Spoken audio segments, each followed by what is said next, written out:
সালমান শাহর মৃত্যু হয়েছে 28 বছর।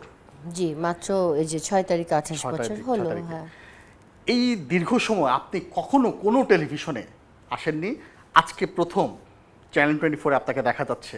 জি, এইটা কেন আসলে? এটা কিছু বিভিন্ন কারণে, কিন্তু আমার একটা প্রমিসও ছিল যে আমি চ্যানেল 24-এই আগে আসব, সেটাও আমার একটা কারণ ফার্স্ট।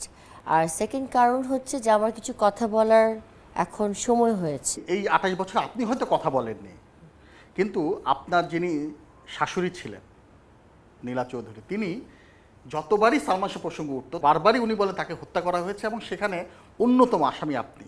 প্রথম দিন কিন্তু আমাকে কোনো দোষ দেননি। দ্বিতীয় দিন উনি গিয়ে বলল যে আমি নাকি হত্যা করেছি। ইমনের বাবা উনি কিন্তু ম্যাজিস্ট্রেট ছিলেন।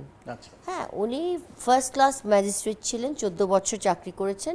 উনি বাবা হিসাবে নিজের ছেলের জন্য যখন রমনা থানায় উনি যখন কেসটা ফাইল করেন, উনি কিন্তু ইউডি মামলা হিসাবে ফাইল করেন, আচ্ছা, unnatural death, which is suicide or accident, not murder. একজন স্টার যে মানে বাংলাদেশের মানুষ, বাংলাদেশের বাইরের মানুষও তাকে চেনে, তাকে চায়, তার অভিনয় পছন্দ করে, কি এমন হয়েছিল যে তাকে আত্মহত্যা করতে হবে? It is suicide. এবং সুসাইড কেন আপনি জিজ্ঞেস করছেন? তো ও মেন্টালি ও সুসাইডাল বাই নেচার। ও আগে আরও 3বার সুসাইড করেছে। আপনারা যদি চান আপনার মেট্রোপলিটন হসপিটালে গিয়ে রেকর্ড চেক করতে পারেন, ওখানে 2বার ওর সুসাইডের রেকর্ড আছে। স্পেশালাইজড একবার আছে, 3টা আছে, এবং 3টাই হচ্ছে আমার বিয়ের আগে। আচ্ছা, সেটা সে আপনাকে বলেছে? আমাকে বলেছে না, আমি জানি। কারণ একটা হচ্ছে তার মায়ের সময় ঝগড়া করে মার সাথে করেছিল, একবার আমাকে বিয়ে করার সময় ও ভয় দেখানোর জন্য ও একবার করেছিল, আরেকবার ওর একটা কিছু একটা হয়েছিল, সেটা নিয়েও হয়েছিল। এই যে শুরু থেকে আপনাকে দূরে রাখা, অপবাদ দেয়া, এর পেছনে কোনো কারণ আছে?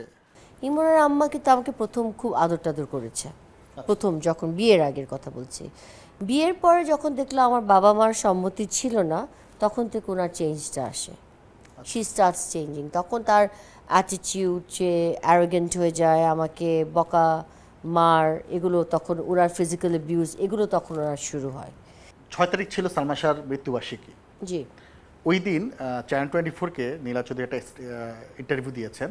সেখানে তিনি দাবি করেছেন, তো বরাবরের মতো আপনাকেই তিনি আসামি করেছেন, এবং সেখানে উনি বলেছেন ভারত থেকে ভাড়া করে এনে সালমান শাহকে হত্যা করা হয়েছে। এটা কি হাস্যকর না? আমার তো মনে হয় ওনার প্রতি বছর প্রতি 6 সেপ্টেম্বরের আগে ওনার একটা নতুন অ্যাডিশন এবং সাবট্রাকশন শুরু হয়ে যায়। উনি একটা কিছু কমায়, একটা কিছু বাড়ায়, এক একবার এক একজন মারে। একটা মানুষকে কতভাবে মারে মানুষ? যে নীলা চৌধুরী বারবার বলেন যে আপনার সাথে আজিজ মোহাম্মদ ভাইয়ের একটা সমস্যা হয়েছিল, তার রেশ ধরে তাকে মারা হয়েছে, একবার এরকম বলেছেন উনি। তার সাথে আপনার সম্পর্ক ছিল, কিংবা ওই সময়টা আসলে উনি অনেকের সাথে আপনাকে জড়িয়েছেন। উনি আমাকে কার সাথে জড়ায়নি? কিন্তু কখনো একটা বারের জন্য প্রতিবাদ করেননি। সে বাধাটা কোথায় ছিল? ফ্যামিলি, সমাজ, অনিচ্ছা, কোন জায়গাটা আসলে বাধা? অনিচ্ছা। এত নোংরা কথার জবাব ছিল না আমার। আজিজ মোহাম্মদ ভাই এবং সামিরা 12 লক্ষ টাকার বিনিময়ে ডনকে তারা ঠিক করেছিল তাকে হত্যা করার জন্য। সেখানে যেদিন তাকে হত্যা করা হয় তার বাড়িতে, সেদিন এখানে আজিজ মোহাম্মদ ভাই ছিল, উপস্থিত ছিলেন, সামিরাও ছিলেন, অন্যান্য আসামিরা ছিল। তাকে প্রথমে তার নাকে মুখে ক্লোরোফর্ম দেওয়া হয়। ক্লোরোফর্ম দিয়ে তাকে অচেতন করা হয়, এবং তার অচেতনটাকে তাকে আরও গভীর করার জন্য, নিশ্চিত করার জন্য তাকে ইঞ্জেকশনও দেওয়া হয়। তারপরে পরবর্তীতে তার মৃত্যুটাকে নিশ্চিত হওয়ার পর তাকে ফ্যানের সঙ্গে দড়ি দিয়ে ঝুলিয়ে রাখা হয়। এবং এই যে তাকে ঝুলিয়ে রাখা হয়েছিল, যেই দড়িটি সেখানে ব্যবহার করা হয়েছে, সেইটা ডন তার স্বীকারোক্তিমূলক জবানবন্দি মতে ডন নিজে তার মাজায় বেঁধে সেখানে নিয়ে গিয়েছিল। এই জবানবন্দির ভিত্তিতে পরবর্তীতে আদালত এই সালমান শাহের এই হত্যা মামলাটি বিজ্ঞ আদালতে থানায় গ্রহণ করে, এবং সেই মামলার আসামি হিসাবে আজকে ডনকে গ্রেপ্তার করে বিজ্ঞ আদালতে উপস্থাপন করা হয়।